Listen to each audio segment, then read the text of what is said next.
Not enough. Not really done anything today. I've just kind of got up a couple hours ago, and I've just been kind of chilling, looking over emails and just shit like that. Not really done much else. That's cool. What about you? Just kind of been working. That's really about it. Just being frustrated at like rendering shit. It's so annoying. So annoying. But we do that. Well, just like the amount of time it takes to Time. Yep. Sometimes, because I'm like using an old Mac, what I'm trying to do is kind of exceeding the max limits. Ah. So, things can get missed, and it's just a whole pain in the tits. It just really twists the testicles. Yeah, yeah. If you're about to do some really good editing, you probably will need a slightly better computer. Definitely. To be honest. Definitely. Basically, me and like everybody else on this planet, I need money, and I just need money to fall into my lap. Like no questions asked, an obscene amount, and just let me spend it. Just win the lottery. Just easy. It's easy. It's an easy solution. It's a definitely reachable goal. Mm-hmm. Everybody can do it. No, but that's kind of just been my day today, and then just kind of been looking forward to this, and that's why I have my wee can of iron brew, my wee pint of water, and my wee cup of tea. John's cocktail bar that you have at your desk all the time. Do you know what? I should probably trade in like some of the tubs of like pencils and pens I've got for just a water dispenser or a kettle. To be honest, Saved me so many trips going downstairs. What can I say? Yeah, it's important to be hydrated. It's important to be hydrated. Although tea doesn't really hydrate you, or fizzy juice doesn't really hydrate you, but the water that hydrates. I mean, that's why I've got fucking. That's why I've got like a litre bottle that I fill with water, just so I can stay hydrated. Because it's important. Why don't you tell the lovely listeners this? How was the steak I made? Oh, I think I did. I think I did mention on my stream on Saturday, the day after, that that I did have a lovely steak dinner on Friday, as made by you. Lovely. It was pretty nice. Really enjoyed it. I do like to cook. I kind of said to myself a long time ago that cooking's probably going to be one of the things in life that you do the most. Whether you like it or not, you're going to be cooking, or you're going to be eating, or you're going to have to make food for yourself. So, learn to do it well. Can't argue with that. I'm just a lazy bastard, to be honest, and I just don't really like cooking much. See, I wouldn't say it's laziness, because like I think it's more just it's just not something that you're really interested in. Like, you could, if you were interested in it, you could probably take the time to learn and kind of do it well enough for you. But honestly, I think you're just not that interested in it. It's one of those things where I wish I was more into it, because it's like it would be a great thing. Like it's one of the few things in life that you're like there's nothing but positives really to be at least a little interested in cooking, because if you're interested in cooking, then you're always gonna be making stuff that's actually probably more healthy and better for you than just like, I don't really like it, so I'm just gonna buy shit that's easy to make, which basically is just processed fucking shit. That's someone else has already cooked it for you. So it's like no ideal to do that, but like that's life. I guess I like the idea of cooking, as I say, because like it is something that you're going to do every day. But it's good to kind of, as you say, it's good to know what's going into your body and like what you're putting into it.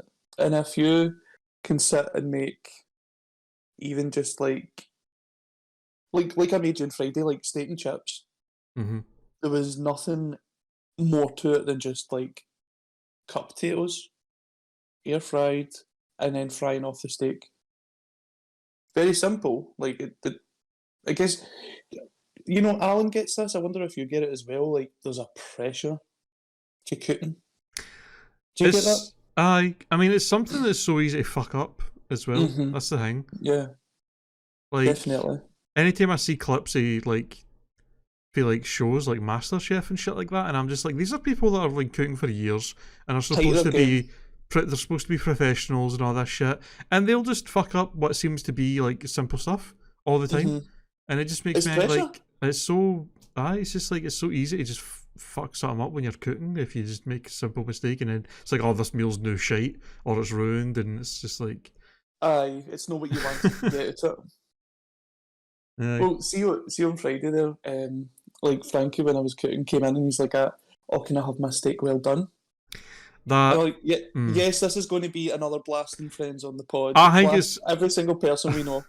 I think it's completely fair for us to blast Frankie for liking his steak well done. And I think these people would agree. Completely, he deserves it. He deserves every crazy amount of backlash he gets. But like, I think it was maybe more that he's maybe just not, or I kind of took it as maybe he's just not comfortable eating a raw steak or a rare steak, because like some people, like if they've never really ate a rare steak, it can kind of make them feel a bit funny, sick, or It's just. In any case, that silly goose did not get a well done steak at all. He got a medium to probably medium. Yeah, he got a medium steak, I would say. Because that's the thing. Like, if I'm assuming most of the steaks you've made have always been medium or rare. Yep. And definitely. Probably mostly rare. So like, it might be a thing where you're like, I don't really know how to make it well done properly. Well, and I could easily do it way too much, and then it'll be like even like mere cooked, or it'll be burnt or whatever. Yeah, it just wouldn't even be a nice meal. Aye. But like, that's the thing. Like, as you say, like I've been cooking them a certain way, so it's kind of like muscle memory, and it's kind of you're going against everything you've known, and you're telling yourself, "No, I'll leave that in for a wee bit longer." Aye. But then there's like this other party that's screaming, being like, it's ruined. It's true. Talking about like the kind of pressure as well. Like I think, like cooking for other people, there's a pressure, like a huge pressure. Because obviously you want to get it right, you want to make sure it's cooked and stuff like that. Aye. But like with Frankie's steak, it would, because I started cooking them at the same time, and if he wanted his well done, essentially like our steaks would be cold and his would be fresh, and it just kind of, aye, like it's there's that old Alan Carr joke where it's cooking for vegetarians. Or cooking for people that have got gluten allergies. I don't think I've heard this joke. You've heard it? I don't think I have. He's this typical campy fashion. He's greeting about, making dinner for these fussy types, as he calls them. And then he basically just jokes about how, as he's washing the dishes, they're gone home in an ambulance, and he's like, "See you later." He's not even interested. But you will eat what I've gave you, and that's it. I think I've seen like images before where people like group messages where somebody's having like a barbecue and they add a bunch of to it, and then somebody will be like, what's going to be your vegetarian options? And it's just like they've been kicked for the group. It's like, it's a fucking barbecue. Like, true. Well, I'll tell you something though. Like, I seen there's this kind of new trend that's going about, right? And I don't know how real it is. One of these videos you see and you go, I doubt the results of what I'm seeing, kind of thing. And what the person's, or what the trend is, they've got like a slice of watermelon, right? And it's like a thick slice, like a steak kind of size slice, and then they've kind of seasoned it with, soy sauce and seeds and stuff like that. And then they kind of grill it or they barbecue it. and the idea is that it's meant to be like a tuna steak. Wait, watermelon? They're cooking watermelon. Right, they're cooking watermelon. It's like I think a vegan or a vegetarian alternative to steak, and the idea is that it's meant to be like a tuna steak. I feel like if you cooked watermelon, it would just like instantly melt into a liquid. See, Like that's what I. it's That's what I watermelon. thought. It's like 90. As soon as you put it in your mouth, it's just like all liquid. It's like what? I feel like that just wouldn't work. See, I kind of looked at it and I'm like, as I say, like I'm really doubting what I'm believing here because, as you say, watermelon's just water and juice. It's like very much just I like. No, just no. I mean, I feel what I've heard. A lot of people have been saying that the Impossible burgers and stuff that you can get are actually pretty good, and I've not tried one yet, and it's one of the things I would want to try, just to try it. Like, does it actually taste as good, or close enough to like real meat that it's like, wow, this is actually something that I could just eat that would maybe be healthier than eating like red meat. I've tried it, and it does taste like meat, but this is a weird thing. I don't know if you ever wondered this, but why do vegan or vegetarians need to have it in the shape of meat? That is something that I do find. That is something that is a bit strange to me. Where it's like, if you're vegan or vegetarian, why do you want there to be foods that exist that replicate meat? Yeah. Well, I guess it's a thing where they're like, we would like to eat meat, or we would like to eat things that taste like meat because it is delicious, but we don't want the product of that food to be harming like animals. Or conflicting with their beliefs. Yeah. So I guess that makes sense. Like, they're like, we would enjoy the taste of it, as long as we knew it wasn't like a product of an animal getting slaughtered. It's like, I ask. Yeah. I mean, that's fair, but that's fair. I guess one of the things when you think about it, you're like, why would you want to eat meat? I thought you were against it. Why would you want to eat something that looked like it? But it's like, I guess it's just. I mean, all vegetarians and vegans at some point in their life probably did eat meat, so they know what it tastes like. Yeah. Like, yeah. I don't imagine there's any human alive that's just never eaten meat a single time in their life. Like, is this no? I mean maybe there is, but that'd be insane to like be so young, to become a vegan so young that you have not actually. I guess the best example of that would be parents, like crazy vegan parents that push it on their wains and don't let them eat meat. But I feel like if you're the kind of parent that's vegan and you force your kids into it without letting them decide, I would imagine behind their backs they're probably fucking eating McDonald's and shit because because that's what kids do. They rebel. They will usually not want to do follow rules that their parents are pushing on them. Something like that isn't really, that should be their own decision, really. I mean, like, if my parents were kind of making me kind of eat, so I mean, it could go both ways. Like, your parents could make you not eat candy or sweets, and I feel like later in life all you would want is candy and sweets because you never had it as you were growing up. And I think that, like, if it was me, I would just go round to your house and be like, what have you got to eat, and is it meat? Yeah. If it's something you want, you'll find it. It's true. I mean, it's just sometimes I think though, like with the vegans or with like vegetarians and stuff like that, just going back to like the shape of it. Sometimes I think that they do it to kind of build a bridge, like between them and the ferocious meat eaters who, they're like America getting their guns taken away. It's like, oh, how dare you try and take away my meat? Oh, it's this whole thing. And this is their way of being like, compromise. Look, this looks like meat and it tastes close to meat, so I mean, I think like looking at some of the stuff, I've just kind of looked up like vegan meat alternatives kind of thing, and some of the stuff's crazy. Like a watermelon seems to be a big thing. Like watermelon smoked like a ham. Hmm.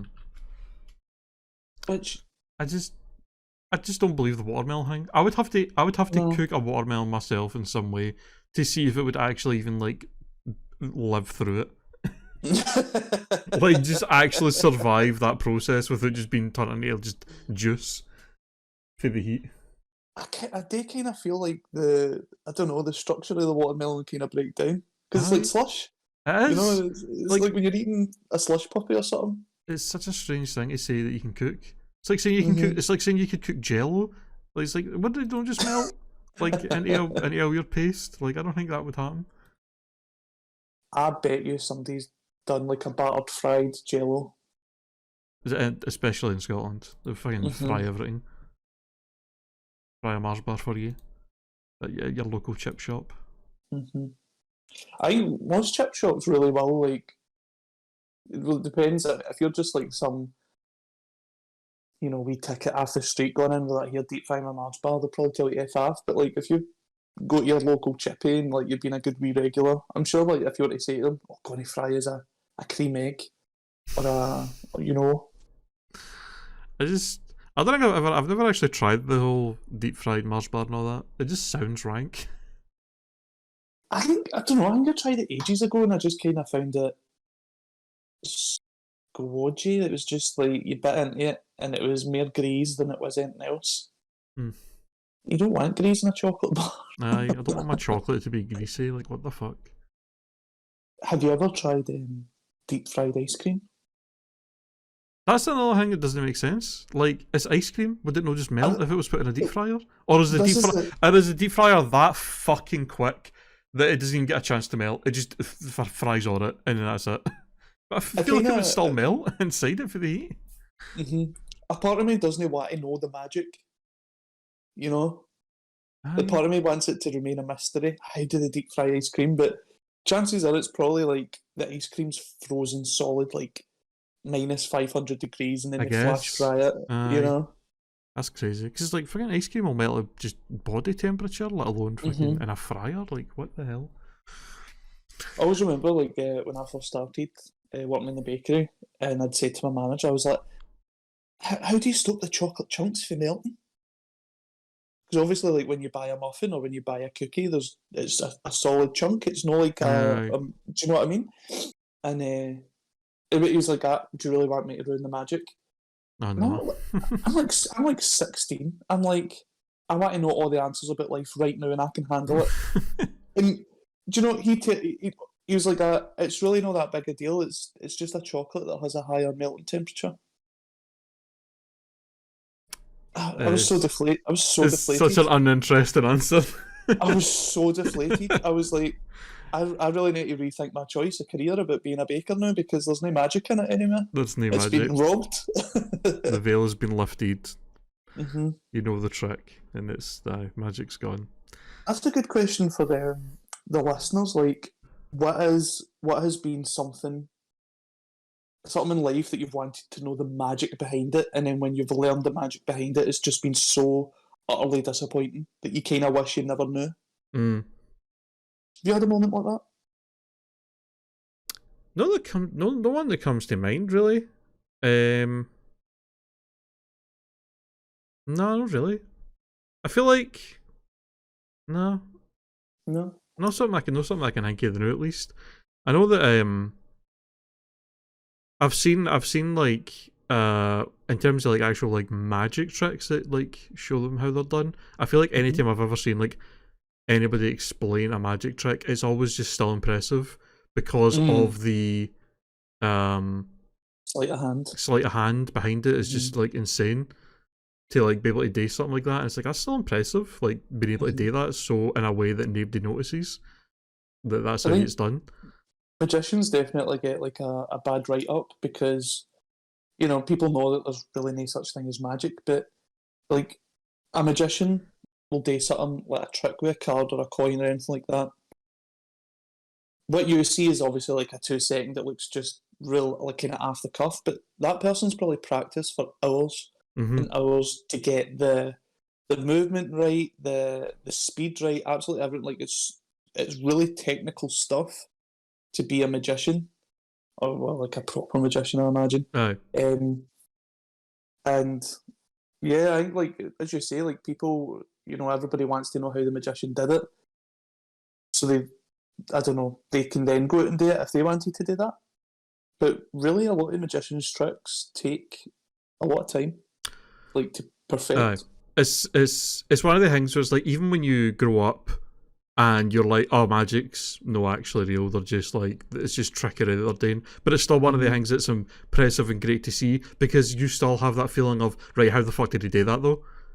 Like, you see them doing a trick and you can't fathom, because you don't know, you've no learned magic and how to do the kind of trick, so you just don't know how something like that's done. So it does still give you that wonder of, how the fuck did he do that though? Like, I know obviously it's no actual magic, but there was some crazy shit he done with his hands and sleight of hand and all this, that he done that, and I just don't know how, and it's still like a cool thing to watch. Aye, you've been bamboozled and you want to know where the bamboozlements came from. That just actually made me think there is one trick that somebody explained how it was done that did kind of disappoint me, that I was like, oh, that's not as exciting as I thought it was. Right. And so Penn and Teller are known for...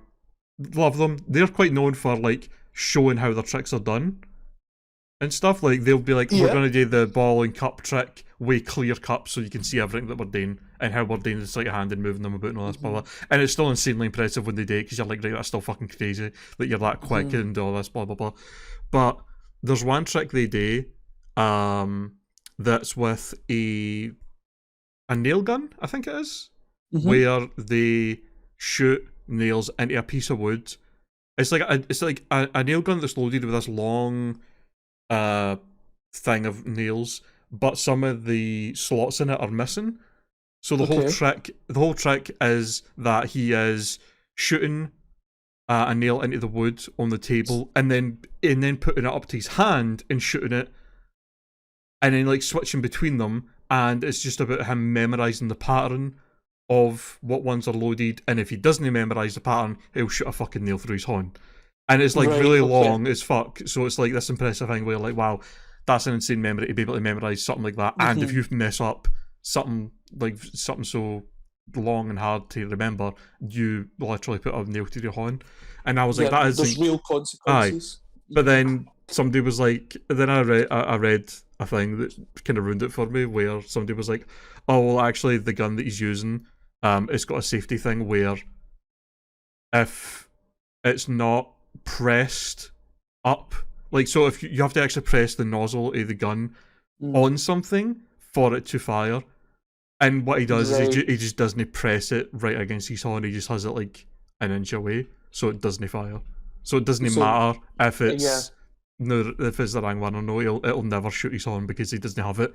He doesn't have the pressure on the hand for it to actually fire, because it's got a safety mechanism in it. And I was like, oh, it's still a cool trick. Yep. And it's still trickery involved in that, but it's not as impressive as like a sleight of hand or something like that, because that is just, there's no consequences at all. It's just something that it can look impressive if you don't understand how it works. But once you do know how it works, it's like, okay, that's not that. When you're swept up in the kind of theatre of it, Aye. So it's like, kind of ruined that for me a bit, but it's still a cool thing to watch. Have you seen their trick? I think it's called the Shadow Rose or something like that. Shadow Rose. It might not be called that. Let me just have a look quick at the YouTube. But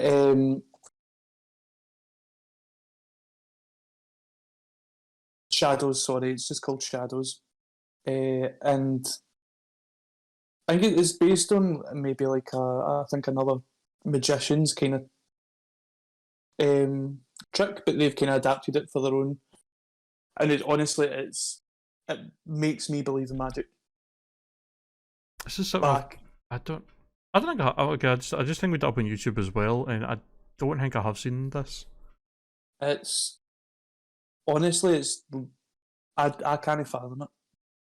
I can't think of a logical rhyme or reason as to how it happens, as to how it works. But it's just like this amazing trick. Obviously, it is a trick. There's obviously, like, something behind it, but It's honestly mesmerising. Ah, okay, so the whole trick is he's got a vase with a Mm-hmm. flower in it, and he's using a knife to like cut the shadow. But when he's moving when he's touching it with the knife on the shadow, it's moving the actual real flower. Mm-hmm. Yep. It's Ah, isn't it amazing? that's pretty cool. Because I kind of do like I see magic tricks as a way to kind of broaden your logical thinking in terms of your brain. So like when I look at like a magic trick like that, I think like, well, it's obviously light is the element of the magic. So is there a shadow being cast behind the paper, and it's in timing and stuff like that? I don't Mm. know. You know, there's just I just can't come. With a lot of tricks, I'll be like, oh, that's a doctored vase, or that's a doctored jar, or doctored egg, or whatever it is. But with this, I can't. I can't even think of like Hmm. I don't know. But it's just it's a very it's probably one of my favourite magic tricks from Penn and Teller is the shadows. I haven't seen that one before. I'll have to watch it properly Mm-hmm. at some point so I can have a proper think about how that's done. Do you remember the Masked Magician? I think was it like a show? Mm-hmm. Oh, it's right. This is ringing a bell. I'm trying to This is remember. like this is Oh, like ancient TV here. Ancient TV. Like when when it was still like the big black tellies with like the big backs and the like they powered up. It was like a generator. aye. Was it no a show? It was not this whole show where it was just him constantly doing tricks, and they were constantly hinting about how he was going to show how they were done or something like that. And Mm-hmm. this is like a very very vague memory. I remember watching this when I Mm-hmm. was really young, but I don't remember a lot of details about it. I just remember him being like in the mask and like waving his horns and stuff like that because he obviously couldn't speak Aye. because there was the whole this is the thing, right? This is why I really appreciate Penn and Teller as magicians, right? They want to tell you how some of the tricks are done, but not all of the tricks. Hmm. They kind of want you. They want to pique your interest in magic enough so that you can follow your own kind of journey. Aye. And the Masked Magician was kind of similar way. He was like, "I'll show you how these big tricks are done. Let you know that these are achievable for anybody to do. You don't have to be born anything or anyone. You can do magic. That's the Mm-hmm. point, kind of thing." But like places like the Magic Circle, which are I don't know if it's the governing body on magic in Britain, they don't like people sharing tricks. They obviously want to keep the wonder of the magic. Aye. But like you kind of have to see it from today's point of view. Like people people need that kind of instant gratification. People need to see a magic trick and it either needs to impress them enough that they remember it or that it's simple enough that they go, "Oh, I can do that." They don't need an in between, if that makes sense. Aye. They kind of, I don't know. Today it just kind of seems like people need everything now. And you kind of need, like, the Magic Circle especially, I think they need to kind of be more open to or people sharing magic or sharing magic tricks. I mean, I gotta assume that the mentality behind that whole thing of you can never as a magician show how your tricks are done, tell anybody how your tricks are done. You can't do that. I mean, that's probably a very very old Mm-hmm. tradition between magicians because I mean You back don't when steal people's tricks. and then it's also a thing where like back when that was became a thing, it was probably a time where people genuinely would believe they could do magic. But Yeah, yeah. nowadays, most people know it's not real magic and it is just Mm-hmm. tricks. So, like, I feel like it's no as big of a deal to know how some tricks are done, because it's like, okay, we know it's a trick though. Like, we know you're not actually magical. Like, we're no fucking in the Dark Ages. It's no like this is a. It's no situation where we're all like, oh, if you tell us a trick, we're going to be like, oh, you're no magic, burn you at the stake or something, or some piss, you know. Like, I feel like I imagine that was the mentality back when, you know, magic was first being done. But do you know that reminds me of, like, do you know the story about like the people who were kind of watching the first cinema, or were in the first kind of cinema watching the first kind of movie? Do you know that story? Sorry, I just like completely blanked for a second there and missed what you said. Sorry, it's it's a story of like the people first visiting a cinema. Like the first ever cinema, like in the first I ever think movie. I have heard that. Like, there was like a train or something, and they freaked the fuck out because they thought it was like real. They thought a train was actually going to hit them. Aye. They ran out that cinema. Aye. Yeah, well, that's what it kind of reminds me of. Like, when you're just kind of naive. Obviously, a lot of people were naive back then, and they would believe that magic was real. But I don't think people are naive now. You know. I mean, they are, but you know, flat earthers exist, anti-vaxxers exist. I mean, like, this is. I mean, we've spoke about this before, like, especially with flat Earth. Like, what difference does it make if it's round or flat or a donut? I mean, the sad reality of the sad reality of those kind of movements is the people that started those are not actually believers in them. They're just people that were like, I could probably make a bunch of idiots believe this and make money off them. That's the reality. Like, I guarantee the people that originally started up things about flat Earth in the recent years at least, and people that originally started with the anti-vax stuff, absolutely did not think they were like right. They were just like, I can make money off of idiots who will actually believe this if I just like talk confidently enough and give them fake proof and evidence that doesn't actually exist that I know they just won't look into. They'll just believe what I say. Yeah, that is so true. It's a form of like you know, in psychology, like, not that I'm a fucking psychology degree expert or anything like that, but like, they teach you that like people's drives tend to be out of like a fear of being right and a fear of being liked. So like, if that's what I think when I think about like flat earthers and stuff like that, because the proof's there that it's no flat. Like, the proof's literally there. You're ignoring the proof. Like, even just kind of suit your own agenda. Even outside the actual like photos and videos existing of the planet from orbit, there's just proof. I just farted there. I don't know if that got picked up in the microphone. I honestly thought it was like the door for Frankie's packages or something like that. There's a package of another kind. But like, even inside like actual photos and videos of the planet, like, you can use very basic like math and stuff to just prove that it is round. Yep. Like, it's not like they figured this shit out before we had like cameras and were able to take pictures of the planet. They figured it out and were like, it's round because of this math that I have done. Well, that proves it. They figured it out, you know, back when, in the Greek times. You know, before we even were all connected as a planet, like, you know, before we even had a concept of what the globe and all the land masses were, we knew that the Earth was round because we looked at the moon and went, oh, the moon's round.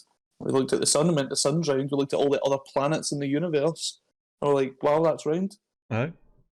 Why would all of a sudden it just be like... That is one of the things that boggles my mind. It's like, do you really think every other planet that we see in our solar system and every other planet we've ever seen in the universe just happens to be round and we're the only fucking exception? Like, what are the odds? What would be the odds of that? Like, seriously? Are you mad? I remember watching that Netflix documentary on the flat earthers, and they were saying about how like, I don't know, like, they had weird thoughts about it, about being a flat earth. Like, what happens if you walked off the edge? What's underneath the earth? You know, stuff like that. And I'm like, why are you even putting time and energy into thinking about something that you know is clearly not true? Just people with too much time in their hands, man. The people that don't have real problems and they just have way too much time in their hands. Definitely. They just create this weird just fantasy and just. I think as well as like as you say, it's a fantasy. Like they want this fantasy that they hold information no one else does. They want to have this information that's earth shattering.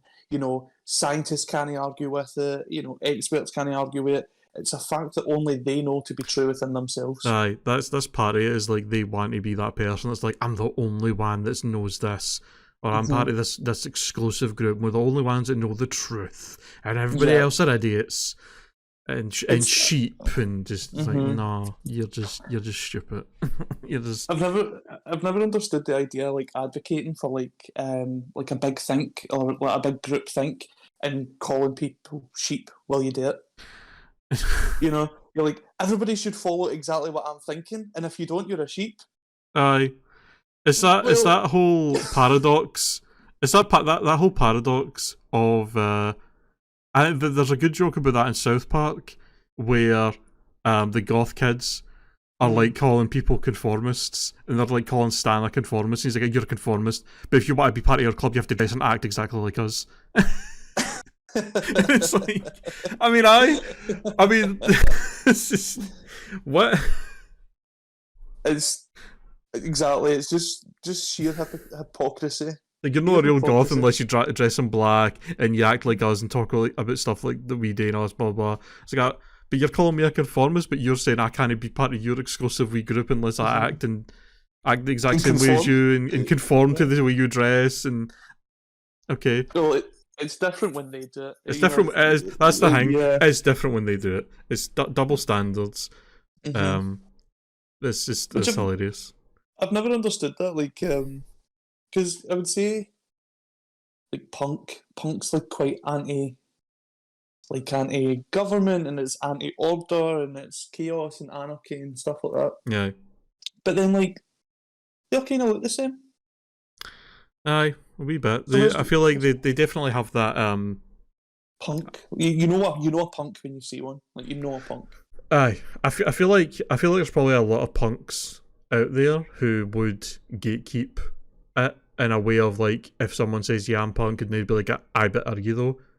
You don't dress like a punk and you don't look like one and you don't talk like one and you don't do this and that. You don't do all the right things that should make you a punk. So I don't think you're one. It's like, I bet like, who are you to decide that? And also, are you know the people that are fighting against like, you know, this kind of thing? Like I just. Have you heard about it's called the true Scotsman argument? I probably have. And it's like how true or how Scottish is a Scotsman? Like you know, people say that you're only a Scotsman if you wear a kilt, and you wear a kilt with nothing underneath it. You know, it's like it's kind of like there's just all these hurdles into what it means to be that label. When really, well, it's a label. It's it's very varied. It can start at one end and end in another. You know, there's no kind of like formula. Like we're both both Scotsmen. Aye. We're not wearing a kilt. It's one of those like, aye. It's just. I'm trying to think of the right words to describe this. It's like a peak that no one actually reaches, but people pretend exists that you need to reach to in order to be like part of this, like to be like to be described as such a thing. You know, that's a really good way of putting it. It's like a peak that that everybody is kind of aware of, but nobody can see. But only some people have said they've seen it. Aye, it's like people that are like, it's literally like there being a group that's like, aye, you can only be part of your group if you've seen the Loch Ness monster. But none of them have actually seen it, and they all know none of them have seen it, and they all just pretend they've seen it, but they still won't let people in who haven't seen it, and it's just like it's just what it makes no sense. It's just a logical fallacy is like Yeah, fallacy, basically yeah. the right word to use, I guess. Hmm. Aye. That's the thing though, like uh, people. I think the people that probably experience a lot are people who are from, or like people who are black and mixed race and stuff like that, and especially if they have an English accent and they go, "Oh, where are you from?" Oh well, Uh you can't, you can't be for there because you don't have the accent and you don't have this or you don't have that, and it's just kind of like leave people alone. aye. See if someone tells you that that's what they are. You don't need to like open up a whole investigation into whether or not that's true. It's none of your damn business. Just leave them be. Aye. When you it's such a fucking just shitty thing to be like when you I've seen so many like videos and stuff where like there'll be like an Asian person and like walking the street and somebody will come up to Mm-hmm. them and somebody will be talking to them and they'll be like so where are you fae? And they'll be like, oh, I'm fae like fucking Chicago or something, that's where Mm-hmm. I'm Yeah. fae. And then they'll be like, no, but where are you actually from? Because you're Mm-hmm. clear, because you're Asian, that means you cannot be from America. Like it's like this thing was like, where are you actually fae? And it's like, mate, fuck off. Like I was Yeah. born in this country, that's where I'm fae. Like just Mm-hmm. because I look Asian, just because my parents are Asian, like it doesn't make me like just Any no. less American. Ah, it doesn't make Yeah. me any Or less American. Like just fuck yeah. off. Like what is this? Like guess what? Nobody was originally born here. The only people that were originally born here were the fucking Native Americans. Yep. So what are you originally for?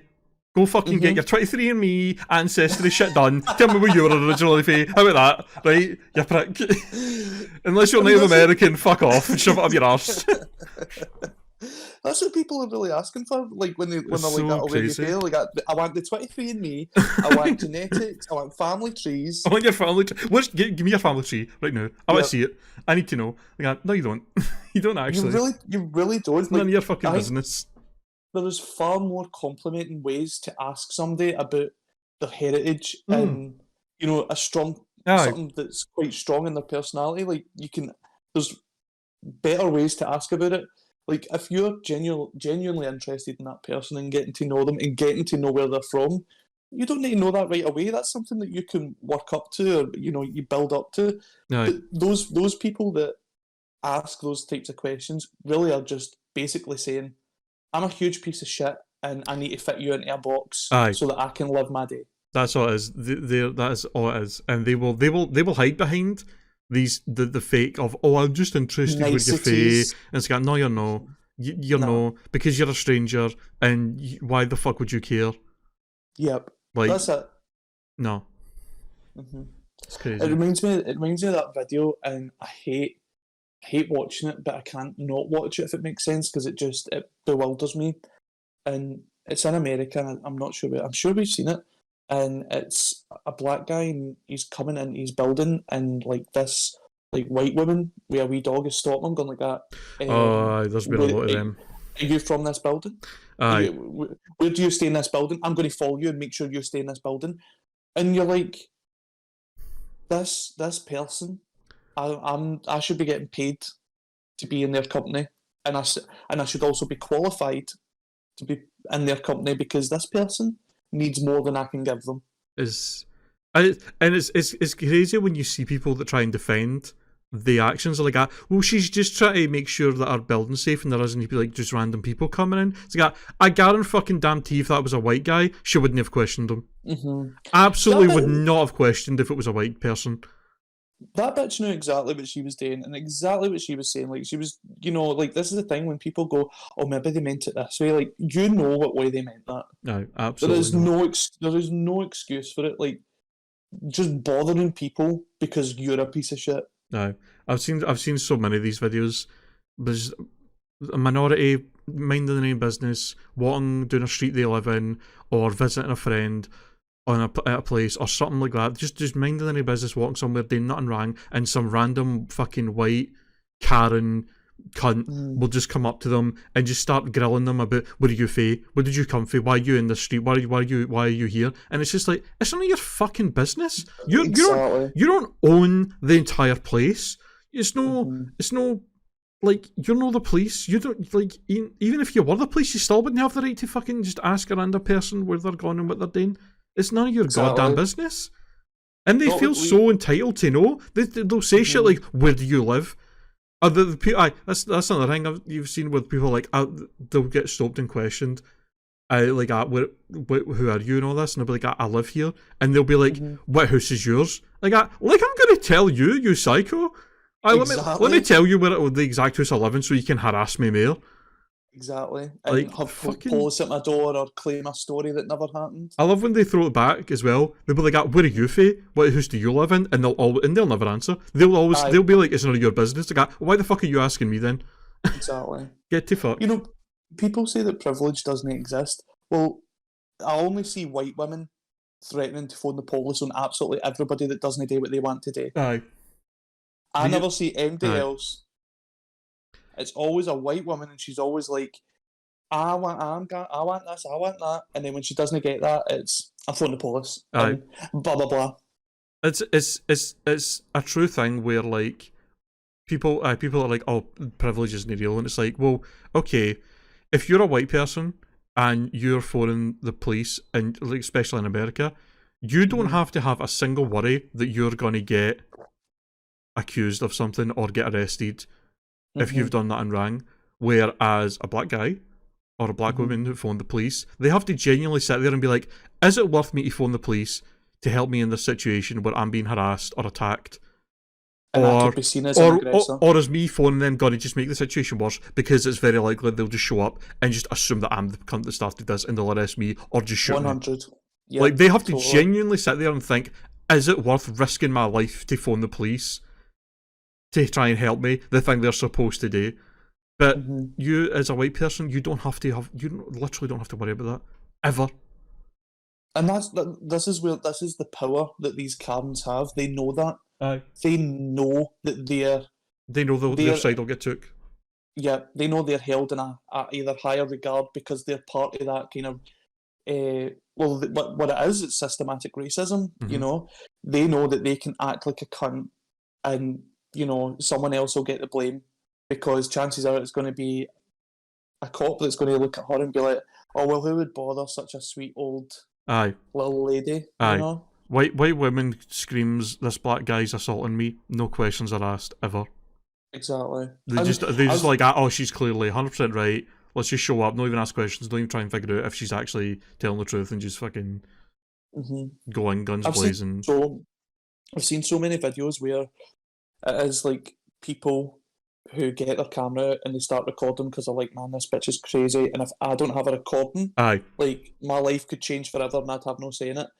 And always in the video, they know they're being recorded, but they'll do weird, really, like, if you were to sit and question it, a psychologist would be like, wow, I've got you for a year as a client. No.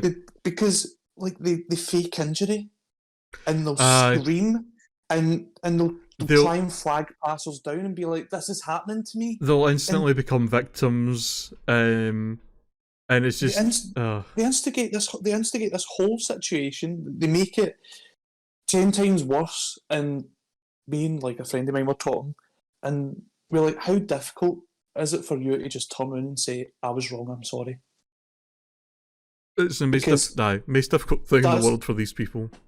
That's all it will take for the situation to literally go away. Right. Like, no one's going to sit and beat a dead horse and be like, oh, we need more. But, like, if the person has literally threw their hands up and went, oh my god, I've got this really wrong, I'm really sorry, I'll accept the consequences, but I want you to know that, you know, I've kind of seen a bit of resolution here. It's thank God for the tech age we live in, where people can now record these situations so that people can actually get context for stuff that happens. Catch these Karens in 4K. Yep. I'm so happy for that. But yeah, like, as I say, like, I've seen countless videos of, like, Karens just, like, freaking out and basically just trying to create a narrative, and you're just like, what is your life? What is your life? Like, I can't think at any stage in my life, maybe when I was younger, where I would act that crazy. And here's a 50 to 60-year-old woman acting batshit. It's just it boggles my mind. It boggles my mind how these people get through life when they can just act like that. It's like how. Just, I would love to know with all the videos that are up, and it's literal proof of these people lying about like injury and assault and stuff like that. I would love to know if they've had any, or been involved in any kind of like altercations where they've claimed assault. You know, I would love to see if, you know, it's a serial thing that this person has done, because you do get these people that are serial liars and go out and will have all these like intricate stories. And then obviously these Cardins are they're not speaking about their feelings, put it that way. They're taking out and random strangers out in the street. No. It just remind me. There was a great clip for a streamer that I watched where he was talking about they were playing, him and this other guy were playing like a multiplayer game. Like an online, I think it was like Call of Duty Warzone or some shit. And one of the guys was like, we should go into the actual like in-game voice and talk to our teammates and stuff. It would be great. Wouldn't it be great if we could talk to them and like do this whole thing where like we actually work together and us blah blah. And he was like, wouldn't it be great if like we have this situation where we can talk to them and we can maybe start this like roleplay kind of time where we pretend like we're actually like in a war and we like take like commands and we're like, oh, Lieutenant, no, blah blah, all that kind of stuff. That'd be fun, but that's right. Yeah. And then he was like, okay, since we're talking about hypotheticals, what if I don't? What if we did that and then I lose an objective and then I get called a racial slur? What if that happens? Because that's probably more likely. And then he's like, and the guy's like, well, why would that happen? And he's like, because people don't go to therapy. Yeah. It's like, it's such a great answer to that. Exactly. Like, people don't go to therapy. That's why they're like. That's why they would just randomly shout racial slurs over a game at me. You know, like, people should really normalize therapy. They should. I think when we were younger, I don't know if you kind of got the feeling, but I certainly got the feeling that if you were in therapy or something like that, then you were off the deep end. Aye, it was always portrayed as this thing that was like, if you go to therapy, you're crazy. Aye, if you go to therapy, you're not getting out. Every movie, every TV show that's ever got somebody that goes to therapy, it's always them. It's always jokes made about how they're crazy and insane and all this stuff. And it's just like, man, but like if we didn't do that, if that stigma didn't exist, then people could go to therapy more often, and the world would probably be better, because people would, you know, they'd be able to get their feelings out and understand themselves better, and they wouldn't just have all this anger that they would just throw out at random people. Like, it would be. That's the thing. It'd be great. Obviously, like, if we're in our 30s or we've just turned 30, and that's the impression that we've got as we've grown up. Obviously, like, times are changing now, I would say, especially in the last 10 years. I think therapy, people are going to therapy even if they've, you know, if they're just maybe feeling a wee bit down. You know, what I'm saying is, like, people go to therapy for very extreme reasons and just for the very innocuous reasons. Aye. They just go to kind of check in, kind of regulate their emotions, stuff like that. So it'd be really, I don't know, it'd be really interesting to see in the future how that affects society at large. You know, if a lot of people are more in tune with their emotions and their body, I don't see that, or I can't see it as being detrimental. Aye, it would be great if therapy became the kind of thing that was more accessible, and also became as just like the way that people view like the dentists, where they're like, you know, go every 6 months, get your checkup, you know, make sure you're all right. You know, that'd be like, and it's like, oh well, if you go in and you're not all right, then, you know, you come back for a few more appointments over that next month or two or whatever that you need, and then, you know, until you feel like you're better, and then that's it. Like, that'd be a great thing. I feel like that would be a great system where people really did just treat it like the dentist. Because, like, some people hate the dentist. I hate the dentist. but you still go. You know, you need you go and you get your checkup and stuff like that. And I think that if it was, as you say, it's accessibility. Chances are most towns will have like a dentist or like a general practitioner, like, you know, something like that. I don't think. Well, in fact, there is one. I know that for a fact. Where you can go and get therapy and stuff like that down at the centre. Mm-hmm. But it's no. I don't know. I think a lot of people have some illusions when it comes to therapy. They think that it's some old person judging you from a chair and not speaking, and you act manic for an hour and then feel better. Aye. It is that sad thing where there's a lot of people that will have that thought of, if I go to therapy and people find out, they're going to look at me and think that they're going to be like, well, what's wrong with, why did you have to go to therapy? What's wrong with him? Like, that's the thoughts people have about it, and it's like, no, like, there's nothing wrong with you. It's completely fine. You just go there and like, if it is that thing again with the dentist. If you're like, I went to the dentist, people don't go like, oh, what's wrong with your teeth fucked up. Exactly. Like, they don't think that. They're just like, you go to the dentist to, you know, get checked up, to, you know, just make sure everything's alright, or get a cleaning, you know. They understand the generality of it. You've went to the dentist to get your teeth looked at. You would go to a therapist to get your head kind of checked over. It's just it would be a great thing if that was more normalised.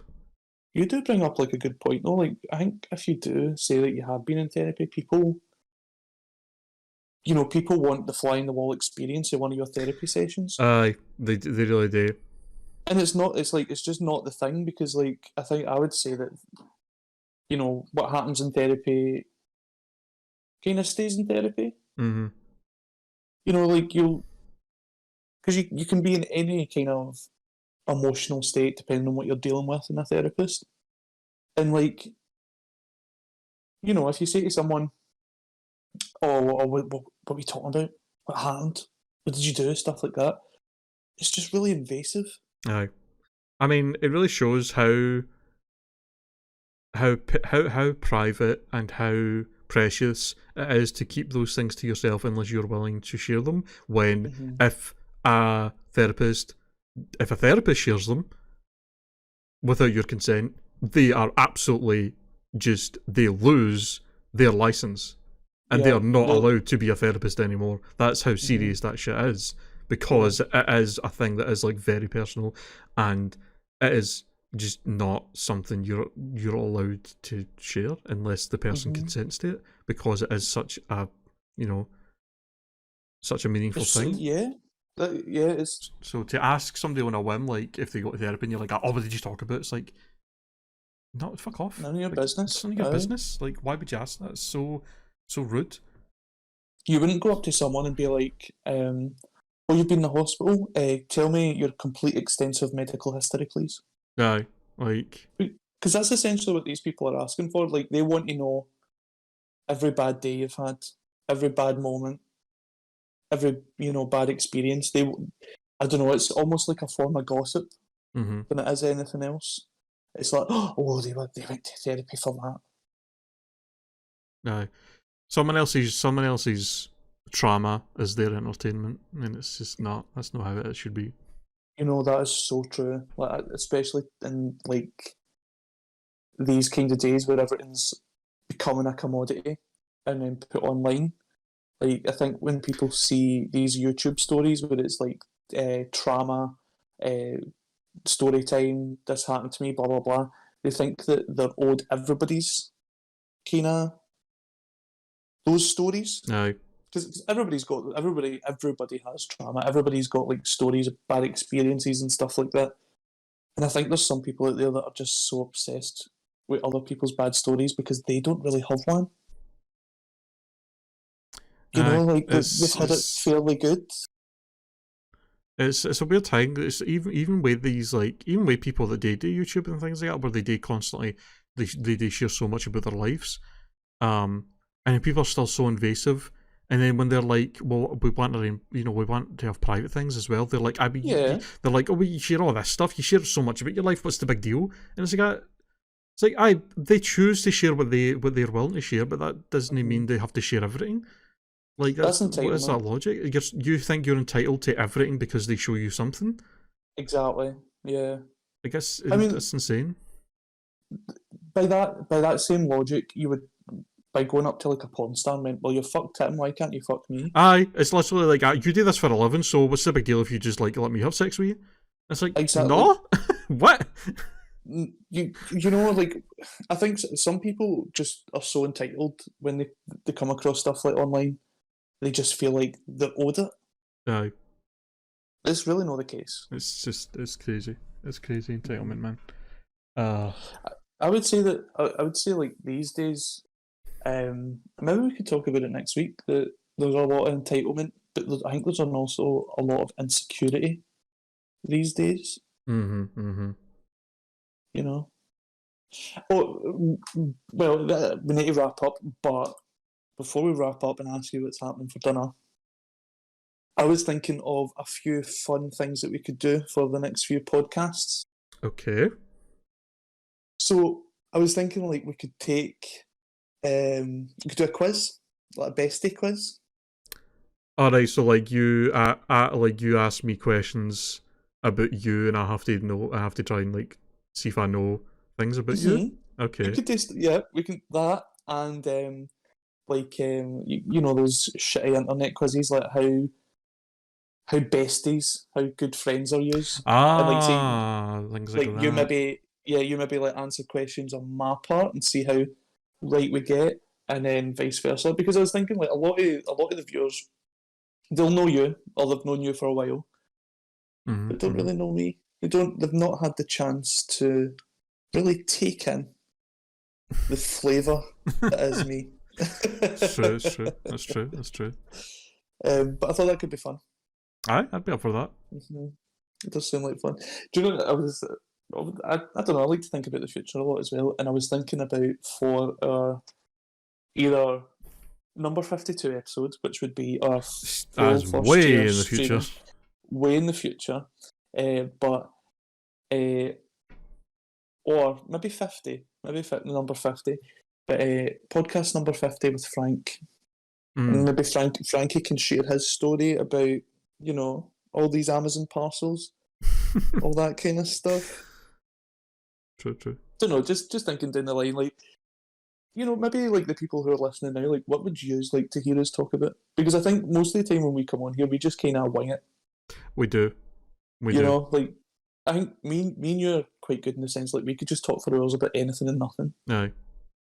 But if there's anything like that people are listening that would like to hear us talk about or discuss, feel free to comment, give us suggestions.